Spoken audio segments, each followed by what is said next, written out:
In 2008, doctors in Tennessee sent a dying 12-year-old girl home. Then she visited a nun's grave and everything changed. In the spring of 2008, in Knoxville, Tennessee, a 12-year-old girl named Annette Beam was dying. Her intestines had stopped working, a rare, incurable disorder her doctors could not cure or even slow. They had run out of options. They sent her home, but her mother refused to give up, and took her to pray at the grave of a nun who had died long before either of them were born. What happened at that grave is something doctors still cannot explain. Annette had been a normal, happy kid, until her body began to turn against her. Doctors diagnosed her with a chronic intestinal pseudo-obstruction, a condition where the gut behaves as if it's blocked, even when nothing is physically there.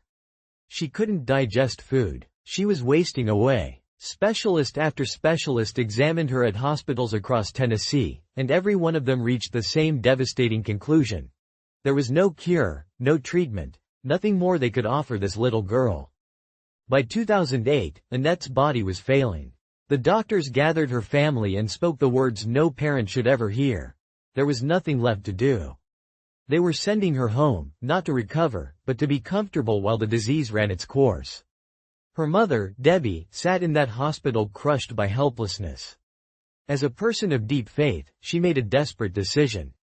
She would take her dying daughter to pray at the grave of a German nun named Mother Mary Teresa Bonzel.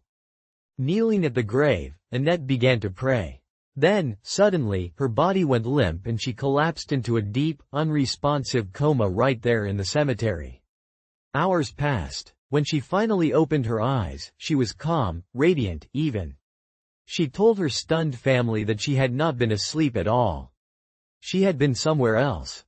She said she had stood in heaven, in light beyond description, and she had met the nun whose grave she lay upon, who told her she would be all right. From that day, Annette began to eat.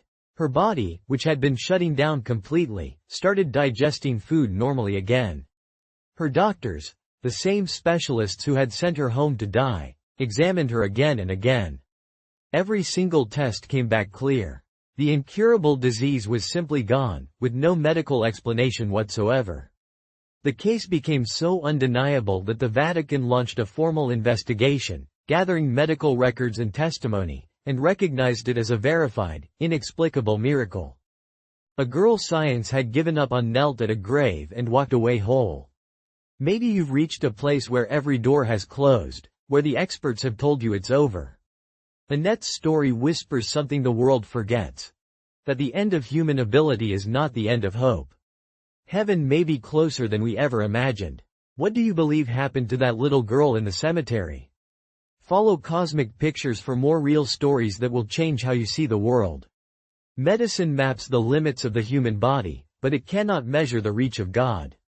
Somewhere between a child's last breath and a stranger's grave, the impossible became real. And that should make every one of us wonder, have you ever experienced a healing or moment that doctors could not explain? Share your story below. Drop your answer in the comments. Share this with someone who stares at the stars and wonders. Subscribe. A new mind-blowing story every single day.